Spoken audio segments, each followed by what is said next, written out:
mga susunod na panahon, mawawala yung saysay kung napakadaling umiwas sa paglilitis at umiwas sa mga ginagawa natin.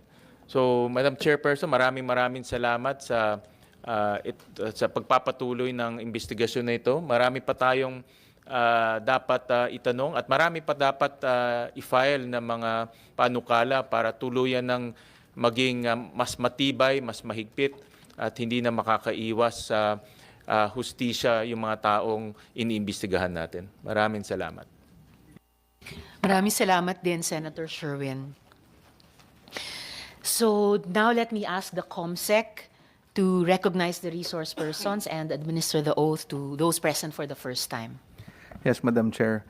Mapagpalang umaga po sa ating lahat. Good morning, Madam Chair and Senator Gatchalian. From the Department of Justice, we have Deputy City Prosecutor Attorney Benjamin Samson, and with him is State Counsel for Attorney Nancy Lozano. From the Department of Foreign Affairs, we have Assistant Secretary Maria Antonina Mendoza Oblena, and with her is Special Assistant Mr. Mark Benigno, Office of the Undersecretary for Civilian Security and Consular Affairs. We likewise have from the Office of the Undersecretary for Migration Affairs, Ms. Catherine Alpay, and from the Office of Treaties and Legal Affairs, Acting Director Attorney J.P. Leo Asong. Via Zoom, Madam Chair, joining us from the Philippine Embassy in Bangkok is the Consul First Secretary and Alternative Representative to UNESCAP, Ms. Maria Charmaine D. Guevara, Assistant and Attaché for the Philippine Embassy in Bangkok, Attorney Romulo Ubay Jr., Assistant to Nationals Officer and Attaché, Ms. Musetar C. Moso, Protocol Officer, likewise from Philippine Embassy in Bangkok, Mr. James Kevin B. Casalme.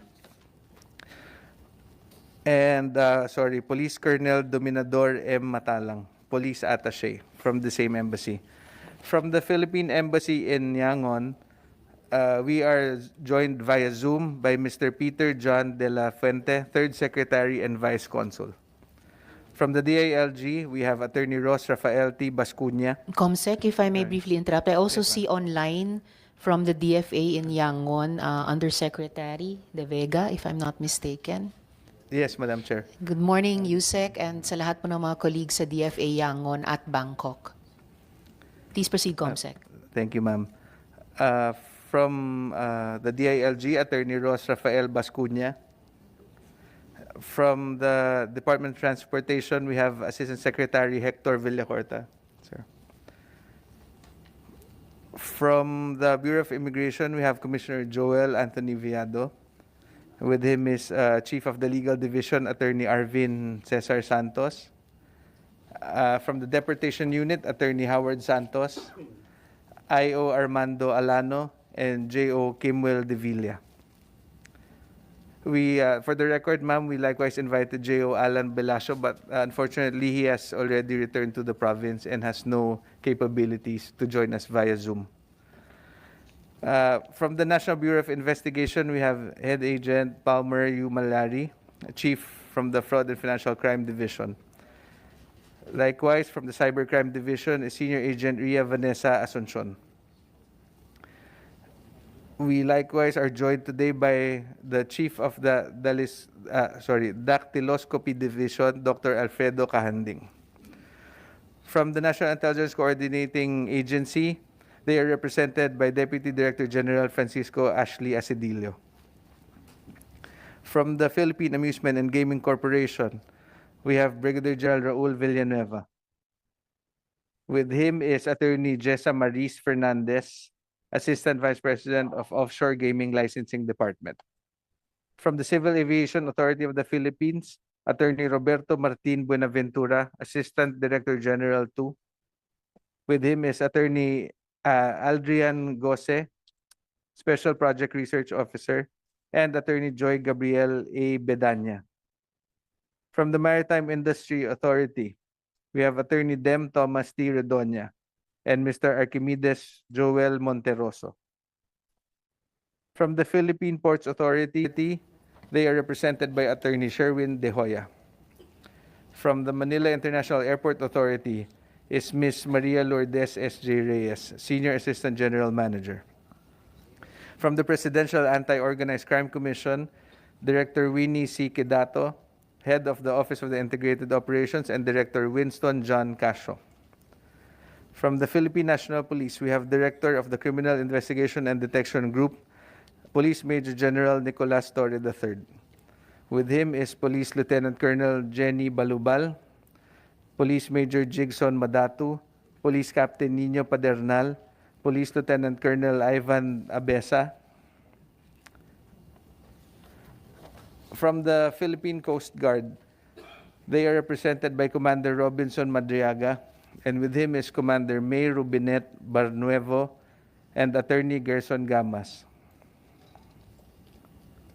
From the Philippine Navy, they are represented by Captain Jim Razo, Director of the Philippine Navy Office for Law of Armed Conflict.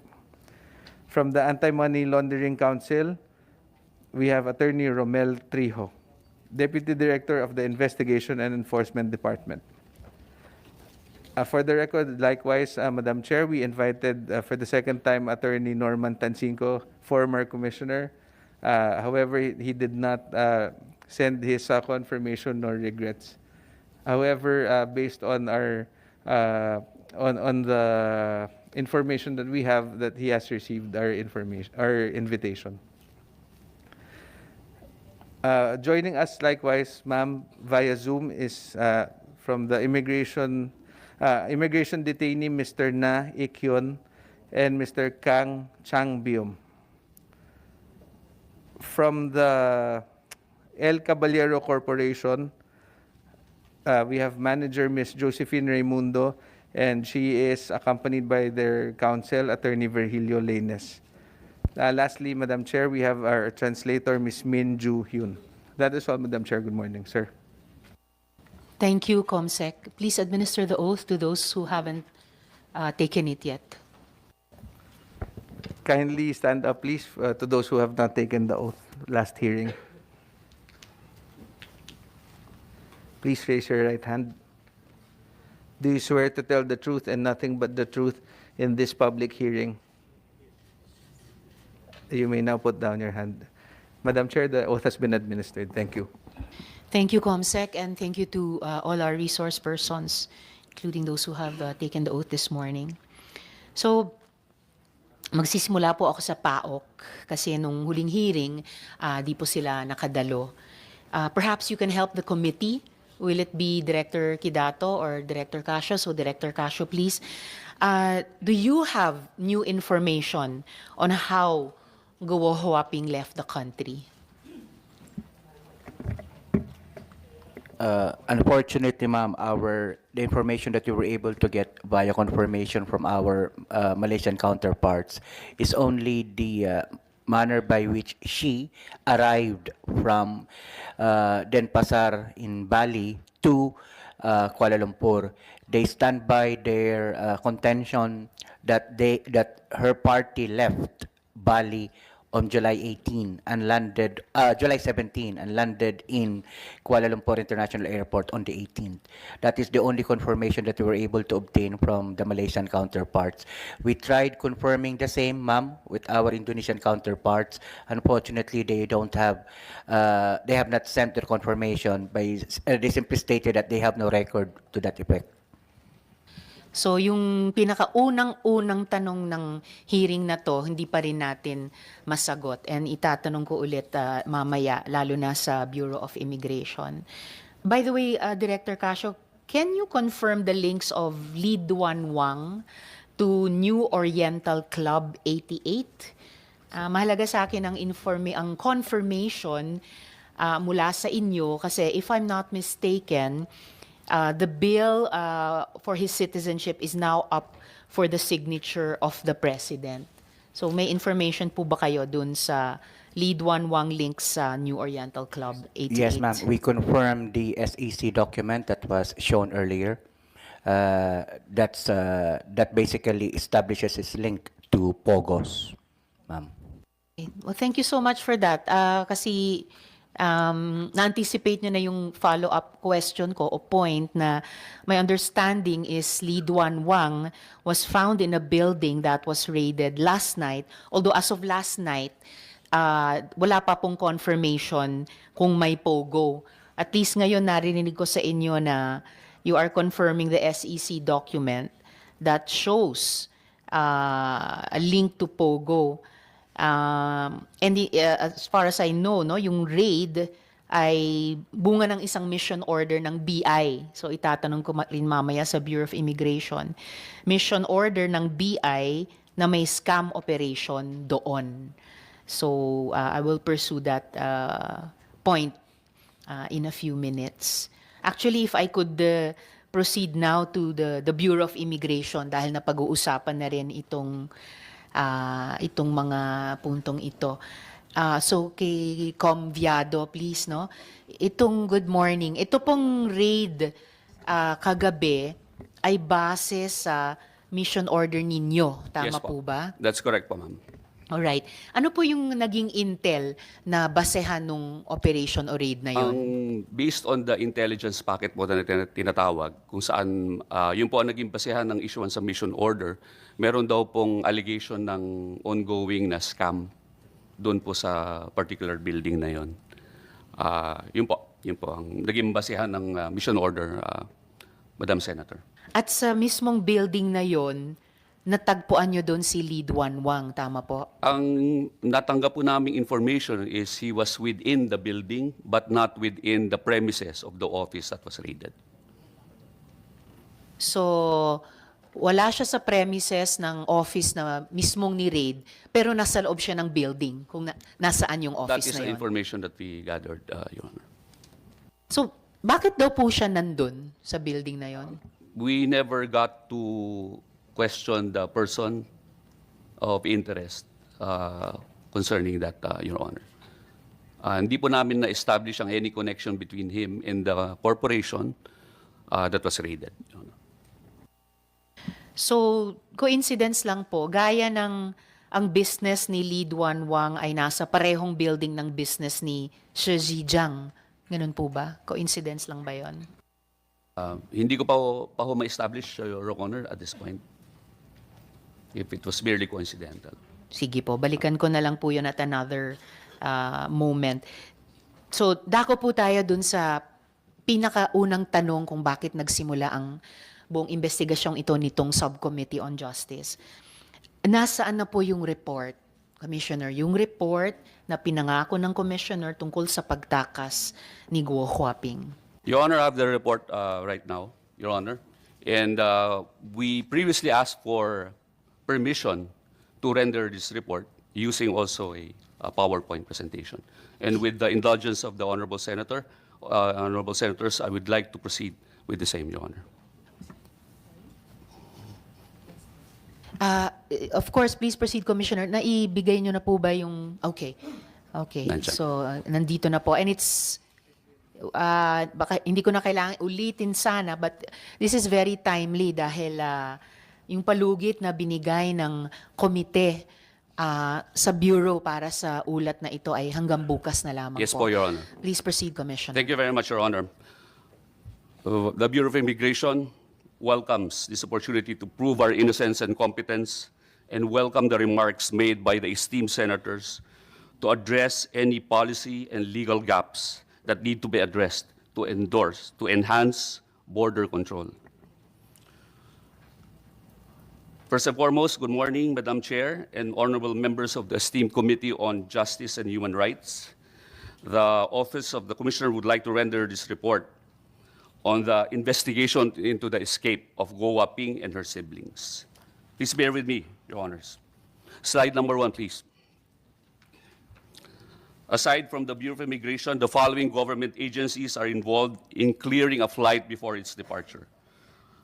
The Bureau of Customs, under the supervision of the Department of Finance, the Bureau of Quarantine, under the supervision of the Department of Health, the Civil Aviation Authority of the Philippines, under the Department of Transportation, the Office of Transport Services, also under the Department of Transportation, and finally, the Airport Police, under the Philippine National Police, or PNP. Next slide, please. It is unlikely, if not impossible, for BI to clear Goa Ping for formal departure without other government agencies being involved. Next slide, please. Upon my internal investigation, all Bureau of Immigration terminal heads representing 14 airports and seaport certified under oath that Goa Ping did not pass through any of their terminals in July 2024.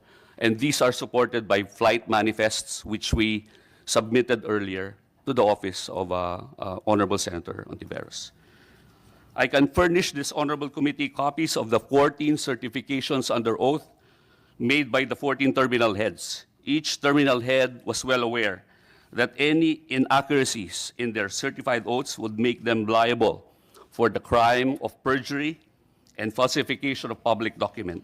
They were also made aware that the Bureau would prosecute them for such crimes if any evidence came to light showing any deceit in the certifications under oath, saying that Alice Go and her siblings did not pass through their terminal. Like I said, these oaths are fully supported by all flight manifests. Next slide, please.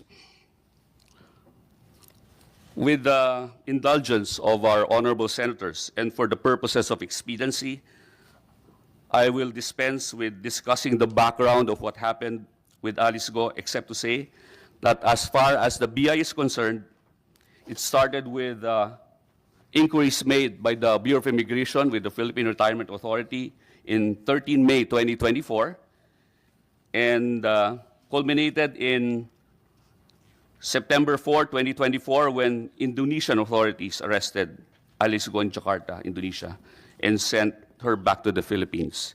The things or events that transpired in between can be seen in the slide. Next slide, please. On September 10, 2024, I was designated as the officer in charge of the Bureau of Immigration. I then immediately initiated a formal investigation on the escape of Alice Go. As the officer in charge, I also pursued back-channel talks with foreign counterparts. In simpler terms, back-channeling means going through unofficial channels. For instance, through friends or other connections working in border control of the borders of the countries involved in this case. On September 26, 2024, I was appointed as a commissioner, which gave me the official authority to now conduct an official investigation. As the OIC, I did not possess the power to investigate this matter. Next slide, please. On November 5, 2024, we sent letters to our foreign counterparts working in border control, Homeland Security and Home Affairs to inquire whether Alice Go had passed through their respective sovereign territories.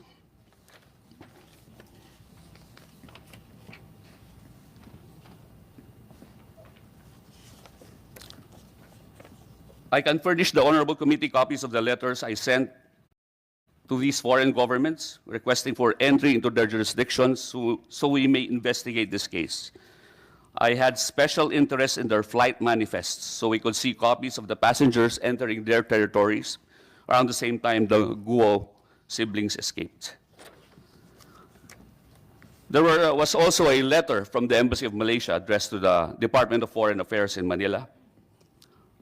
There was a proposed courtesy call of the Secretary of Justice with the Honorable Azalina Othman Said, Minister in the Prime Minister's Department, on January 24, 2025. The letter was dated January 9, 2025.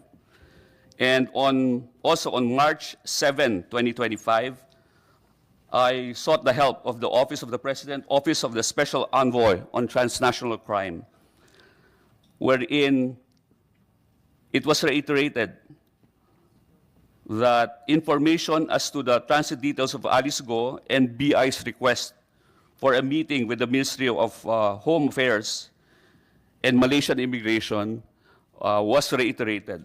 This letter was addressed to the Ambassador of Malaysia to the Philippines. Next slide, please. As for our back-channeling efforts, On October 2, 2024, my staff and I communicated with the Malaysian Ministry of Home Affairs to confirm the details of Alice Go's travel.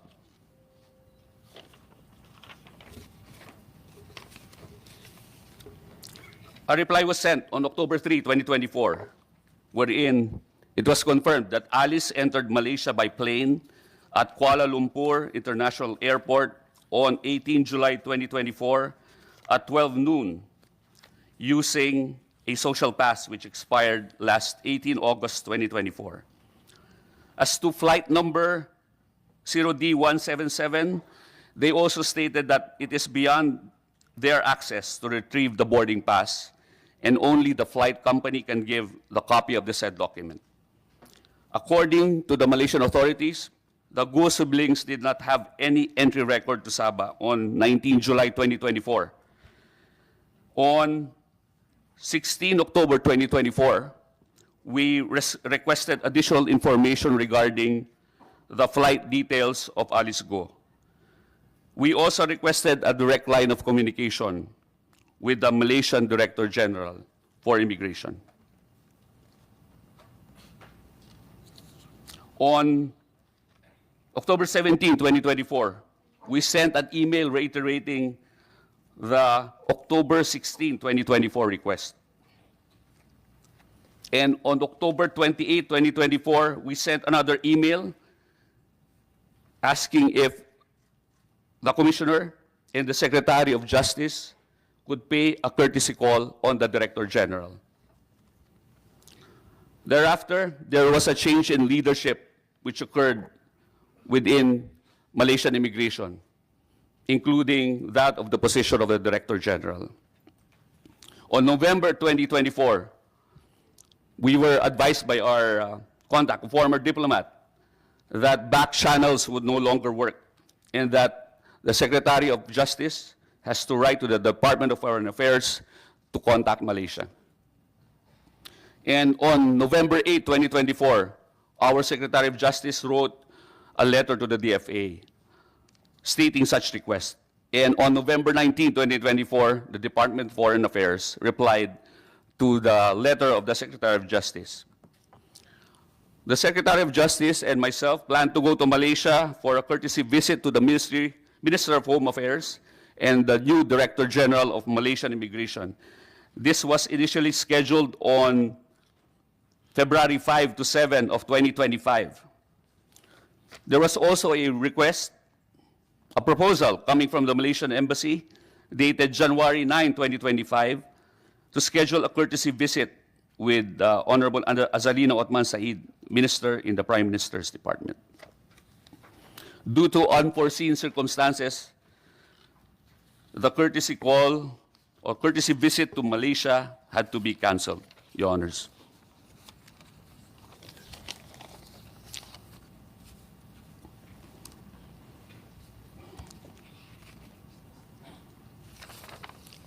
Next slide, please.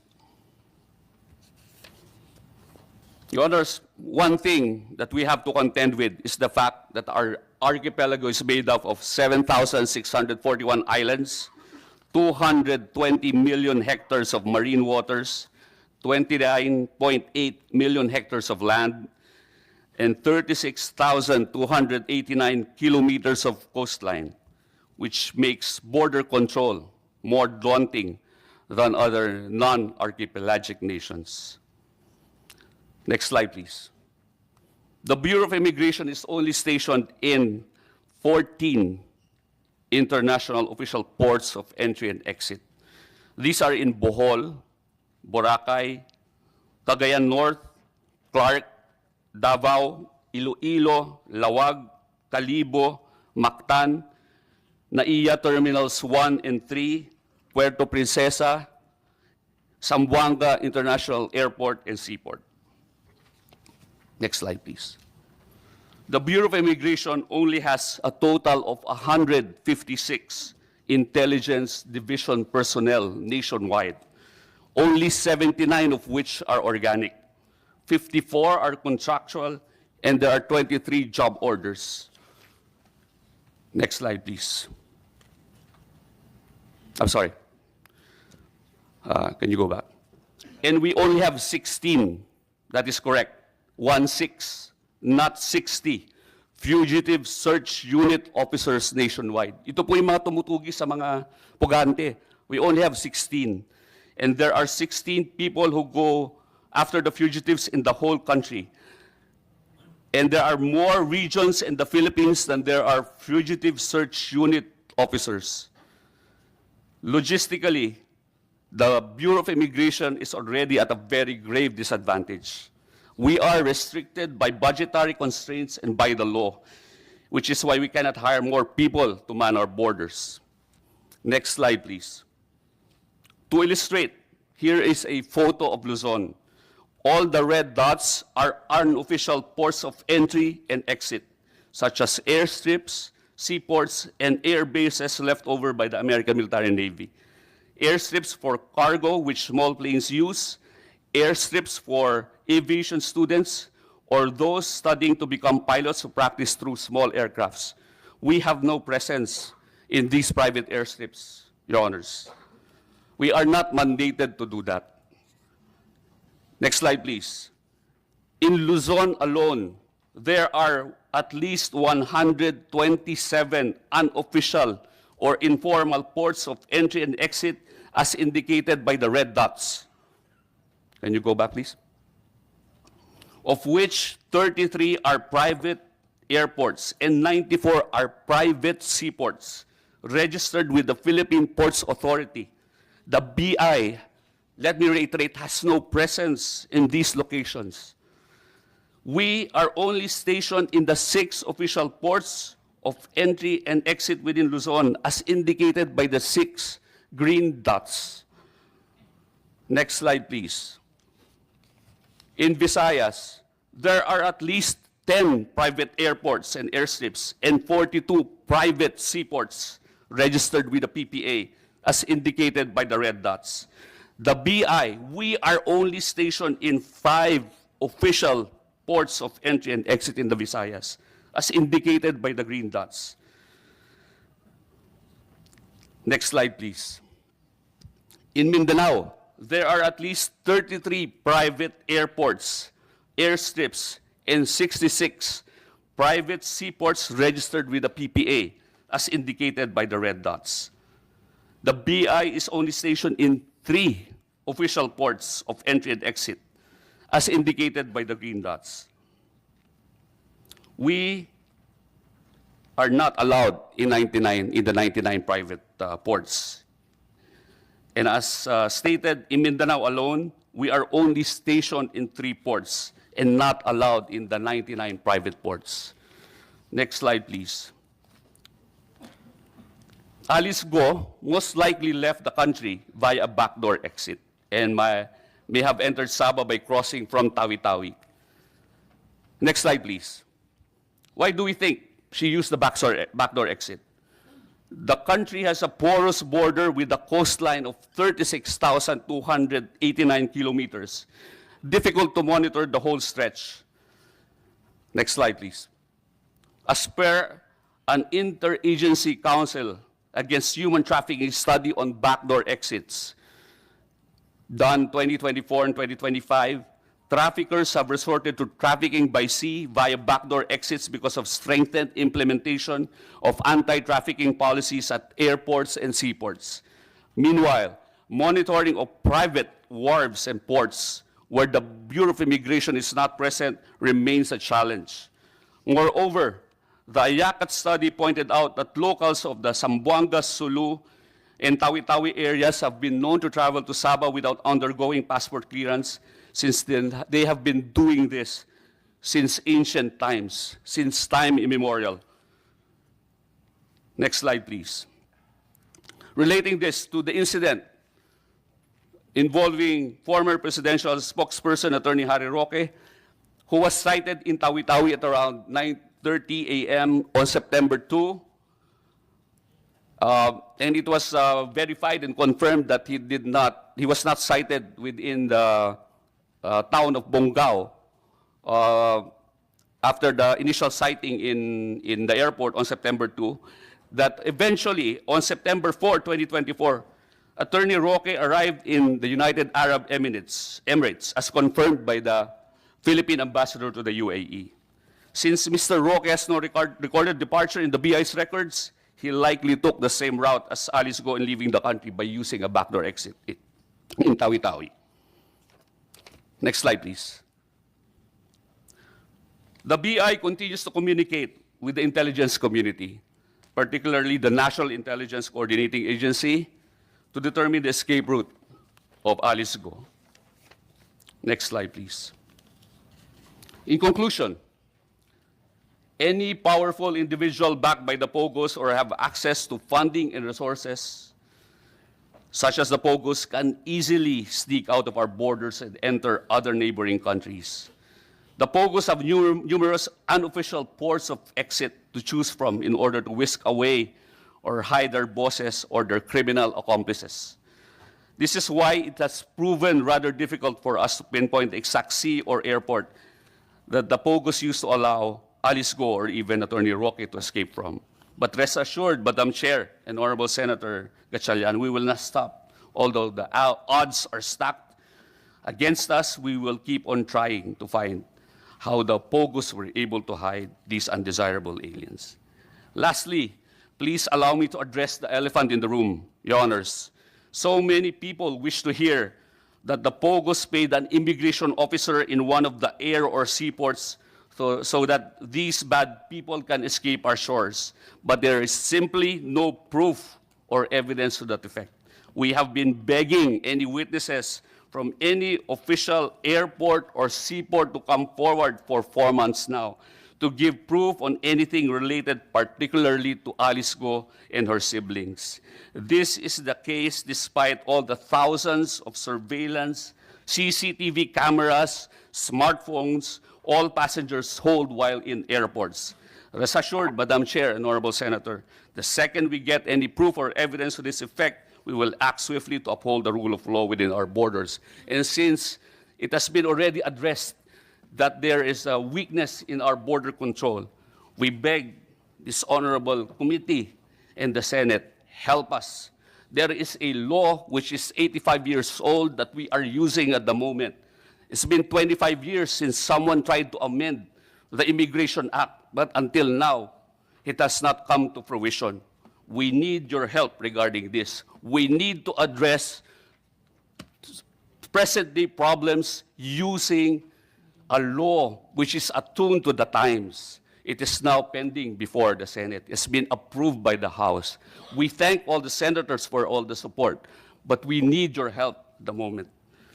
We need the new law for intelligence gathering, which should be data-driven.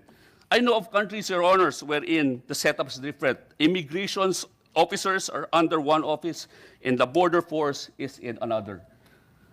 I know of a country wherein they have 15,000 immigration officers and 7,500 border force officers to complement that. We have 1,800 immigration officers doing both, doing intelligence work, doing immigration work. We have only 1,800 personnel to do that. Manning how many? 7,600 islands? That's one immigration officer for 4 islands. And as stated beforehand, there is so much to do, but we need all the assistance. We need to digitize, we need to modernize, we need more personnel. We need data-driven intelligence gathering, like the one currently being launched right now. As a matter of fact, Your Honor, I was supposed to attend a meeting with the UN Office on Counterterrorism, Your Honor, because we are launching the Advanced Passenger Information System wherein culprits who board an airplane from a particular departure point, and in the event that they try to enter the Philippines and they have any derogatory record, we would know right now, Your Honor. The UN program is currently being undertaken, Your Honor. So we need programs like that. We need data-driven gathering of intelligence. We need the help of the Senate. That is all, Your Honor. Thank you very much for the opportunity. Thank you very much also, Commissioner. And of course, the Bureau will have the support of the Senate in updating its institution. Thank you very much, Your Honors. Pero kasabay po or kasunod po ng pagsagot talaga sa mga tanong na di pa rin natin nasasagot. And based on the report, so lumalabas po, wala pa pong sentral na ahensya ng gobyerno na responsable sa entry at exit ng mga tao sa bansa. So talagang kailangan tugunan ang Yes po. policy na iyan. And before I move on to NICA, to ask for their own findings as of this point in time, gusto ko lang i-note yung isang contradiction, kung pwedeng balikan pareho ng BI at saka ng PAOK. Kasi sabi po ninyo, Commissioner, sina Guo Huaping entered Malaysia from Tawi-Tawi.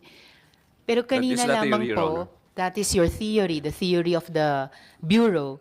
Pero kanina rin, sinabi ni Director Casio ng PAOK that Guo Huaping and company flew into Malaysia from Denpasar. So, saan ba talaga sila galing? Your Honor, we subscribe to the theory in concurrence with the NICA, Your Honor, because we came up with the theory in a consultation also with other government agencies, notably the NICA, Your Honor. Thank you, Commissioner. So, before I get to NICA, Director Casio, any comment? Hindi nagko-concur ang BI sa findings ng PAOK?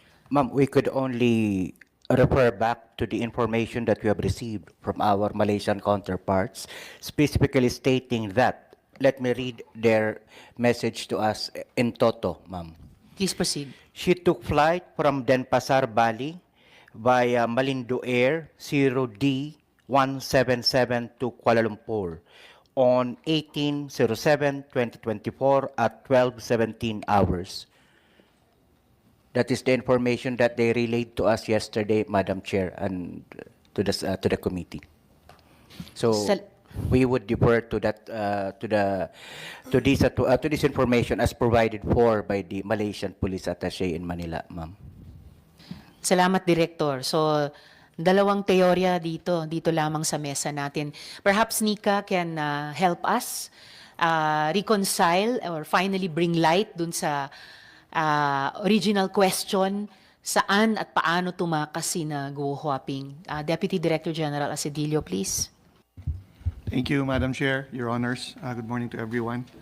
In the interest of time, we will abbreviate our presentation, but we will be providing the committee the more detailed PowerPoint presentation as well as its accompanying documentation. So the agency has narrowed down to two possible scenarios, Madam Chair, on the possible escape routes of one, Guo Huaping, based on our own investigation as well as on available intelligence. For scenario one, via Palawan, it is possible that Guo traveled from Tarlac to Batangas Port by land, then from Batangas Port to Coron Port by sea, then from Coron Airstrip to any airport in the southern part of Palawan by air. Notably in Palawan, there are 7 airstrips located in the area that could be one of the exit points of Guo. These 7 airstrips include Apurawan, Bato, Berong, Brooks Point, Bugsuk, Busuanga Bay Lodge Seaplane Terminal, and Cagayancillo Airport. Guo possibly stayed at port areas in Palawan, such as Brooks Point, Rio Tuba, or Buliluyan before heading to Kudat, Sabah by sea. From Kudat, she traveled to Kota Kinabalu, Sabah by land, and from Kota Kinabalu, Guo boarded a flight at the Kuala Lumpur International Airport for Singapore. In Kota Kinabalu, there is a so-called counter-setting scheme where foreigners are allowed to enter the country without proper inspection by being directed to designated counters at immigration entry points. The second scenario involved Go's escape route via Tawi-Tawi, where she possibly could have traveled from Tarlac to Batangas Port by land, then from Batangas Port to Balabac, Palawan by air, and from the airstrip of Balabac to Tawi-Tawi by sea. From Tawi-Tawi, Go traveled to either Lahad Datu or Simporna, both in Sabah, by sea, and then from Lahad Datu or from Simporna, Go traveled by air going to Kuala Lumpur International Airport for her flight to Singapore. In coming up with these two scenarios, Madam Chair, Your Honors, we encountered the following challenges. The delays in establishing the possible escape routes can stem from the following. First, lack of eyewitnesses that could corroborate a definitive timeline of Go's escape. Second, the influence of Philippine as well as Malaysian criminal syndicates leveraging corruption and intimidation to protect Guo.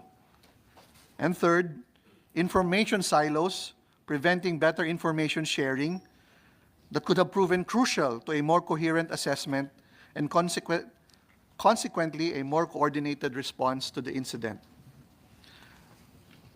May we append our comments as well.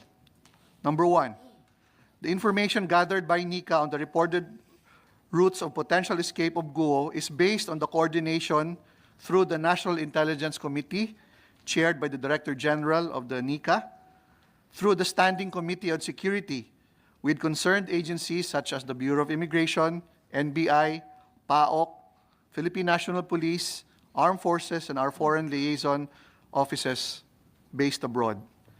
Number two, the escape of Guo could have been facilitated by a widely dispersed syndicate operating both domestically and abroad.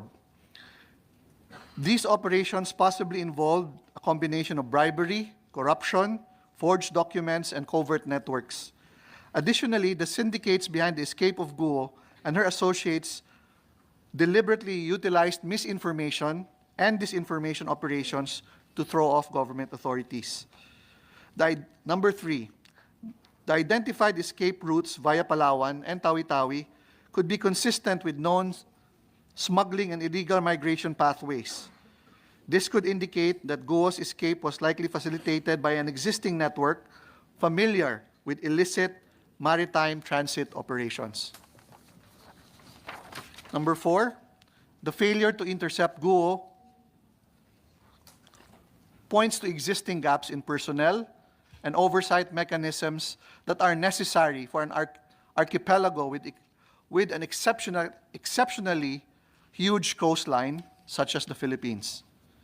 Number five, although the NICA was not directly involved in the investigation into Guo's escape, intelligence and information are continually being gathered to come up with more detailed conclusion. The National Intelligence Committee continues to gather relevant intelligence and vital facts pertinent to Guo's escape. So this is not final and conclusive, Madam Chairman. That is all. Thank you and good morning. Thank you, Deputy Director Asidilio. So before I call on Commissioner Viado, so wala po sa dalawang teorya nyo, the second of which, Tawi-Tawi, na nagko-concur ang BI, wala po yung teorya ng PAOK na via Denpasar. With all due respect, Madam Chair, wala po. But we are inclined to concur with the second scenario. And this, I think, has also been what the BI holds in terms of its position, Madam Chair. And lumabas din po sa report ninyo, Deputy Director General Asedilio, yung mga issues which have been raised from the resumption of this hearing, both about capacity and integrity of our BI as an institution. Yes, DDG Asedilio. Madam Chairman, just to expand on the points both already given by NICA as well as earlier by the Bureau of Immigration, there is an extensive, detailed report way back 2007 conducted by the research think tank RAND Corporation. And this points to what we call the Sulu, Sulawesi Sulu, Sabah, Sulawesi Triangle, and calling that area or that geography in this part of Southeast Asia as mostly ungoverned territories. What do this mean, Madam Chairman? This means that that area is characterized by four main characteristics. One, there is lack of state penetration, which is characterized by the absence of state institutions, lack of physical infrastructure, as well as social and cultural resistance of the population to the central authorities. The second characteristic is the lack of the monopoly of force, meaning government, preponderance of government forces. Ibig po sabihin, marami po doong organized armed groups, criminal networks, as well as a population with access to arms. Third, there's a lack of border controls. And fourth and last are the possibility of external interference, whether state or non-state, Madam Chair. Salamat, DDG Asidilio. And all the more sa ganyang klaseng area, importante yung national government agencies na may capacity at may integridad din. Okay. Before I turn to PPA and Marina, dahil napag-uusapan itong mga issues na to, I think Commissioner Viado, you wanted to jump in? Your Honor, nasagot na po ng Nika. Sorry for that. Thank you, ma'am.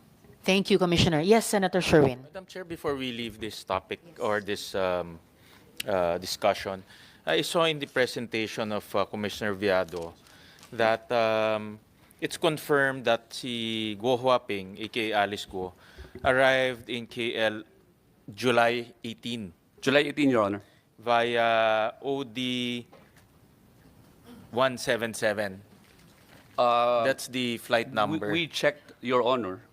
Yung OD 177 po is Batik Air, Malindo Air from Kuala Lumpur to Denpasar, Indonesia. It's an outbound flight, Your Honor. It's not an inbound flight going to KLIA. It's going out of, departing from KLIA, Your Honor. But in her passport, it's an arrival stamp in KL, correct? Yes, Your Honor. That was confirmed by our sources from the Ministry of Home Affairs. And that is a legitimate stamp. Yes, Your Honor. They Okay. confirmed that, Your Honor. So that corroborates the statement of Dr. Casio that she arrived July 18 with a confirmed authentic stamp of arrival at the Kuala Lumpur airport. Yes, Your Honor. In flight number, I think it's something that disputable, should be, Your Honor. well, should be checked. No? Yes, I po. think I don't know if they have the same.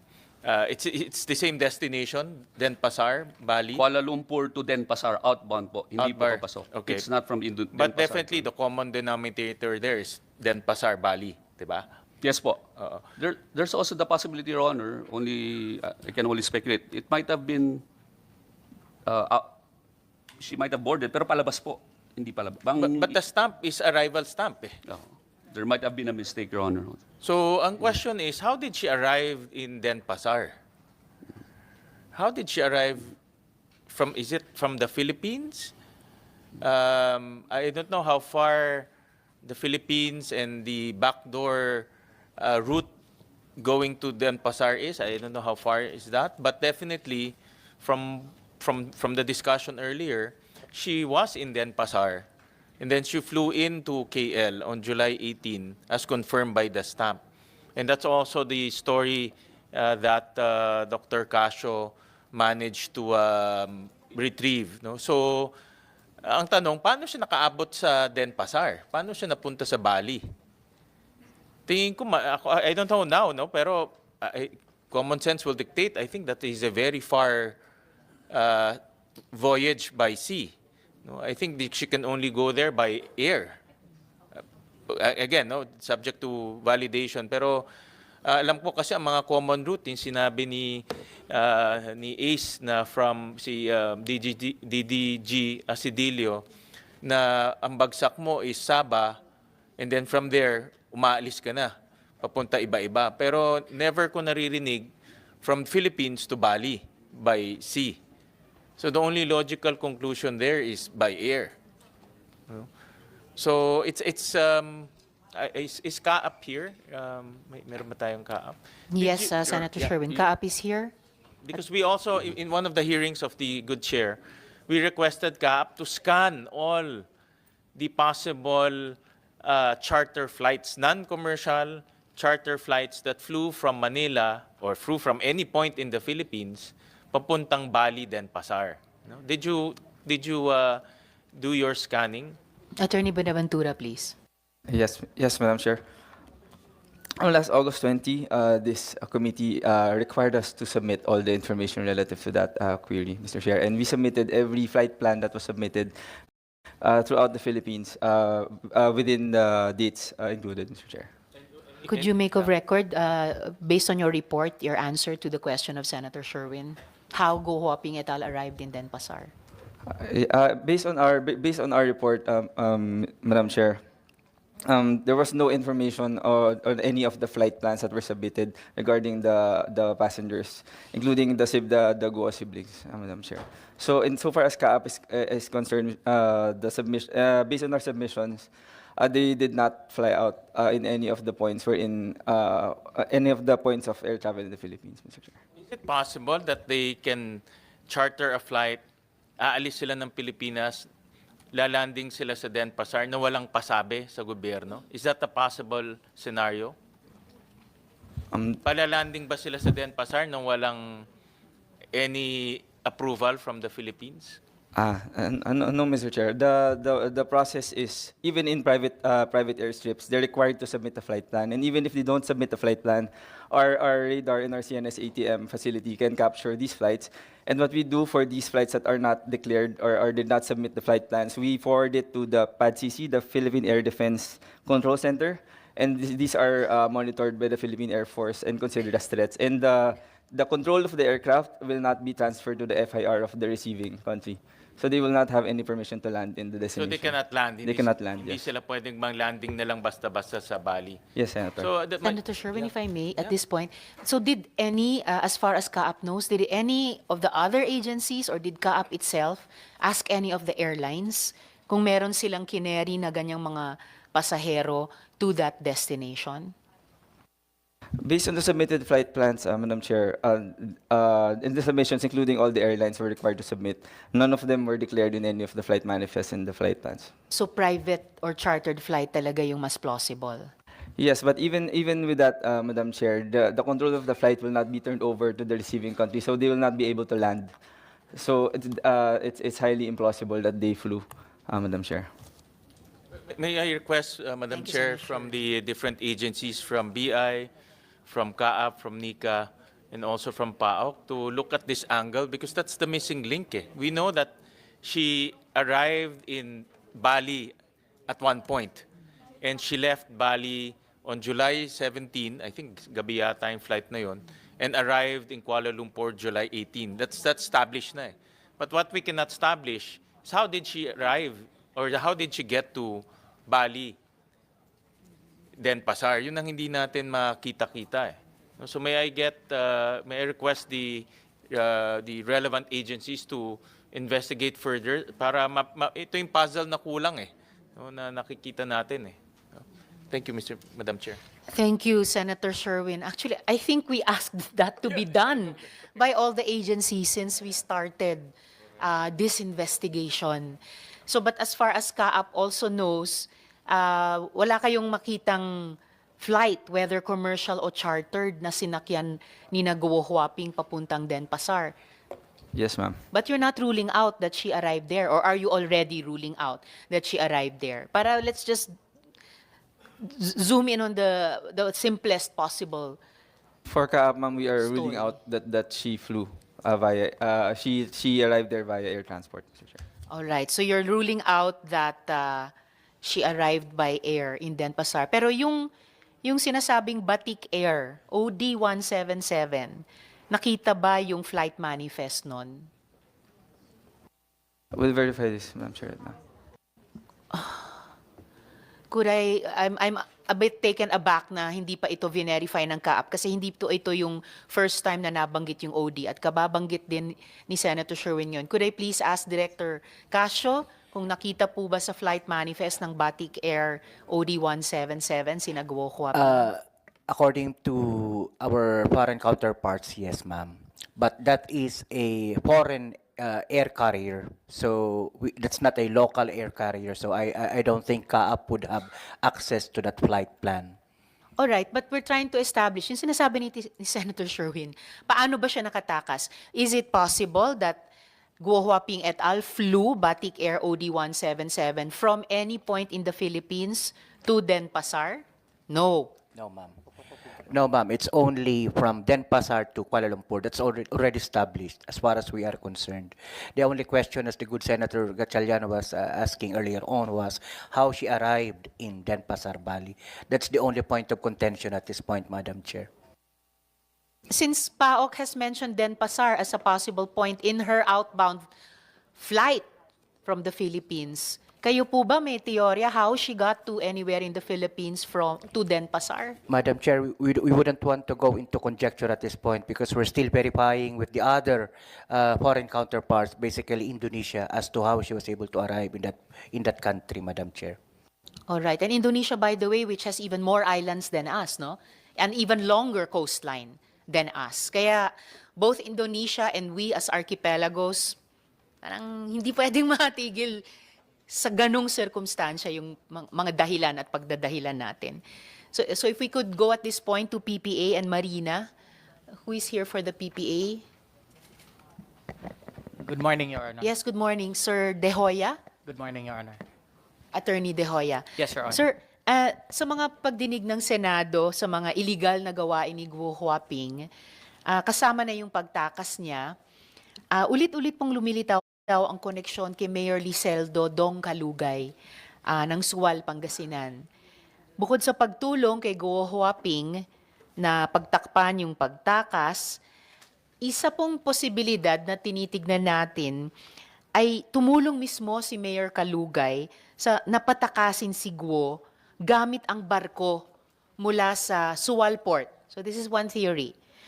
May records po ba ang PPA? And mamaya tatanungin ko rin po ang Marina. May records po ba ang inyong authority sa mga vessel na dumaong at umalis mula sa Suwal Port nung panahong iyon? Huling 2 linggo ng July, sabihin natin. At identified rin po ba yung mga may-ari ng mga vessels na iyon? Your Honor, insofar as the PPE is concerned, Your Honor, our mandate is to establish, regulate, and develop a national port system, Your Honor. Our police authority is limited, Your Honor, only insofar as the security control within the port premises, Your Honor. So we only ensure that the passengers and the cargo passing through the ports we administer are protected. So we have no authority, Your Honor, insofar as immigration and customs clearances, Your Honor, as they are under a different government agency, Your Honor. So, so therefore, you're saying that PPA had no reason to conduct any kind of fact-finding in relation dito sa posibleng vessel na umalis sa Suwal Port bilang tulong ni Mayor Kalugay kay Guo Huaping. Your Honor, we provide secondary support, Your Honor, to the concerned government agency as may be requested, Your Honor.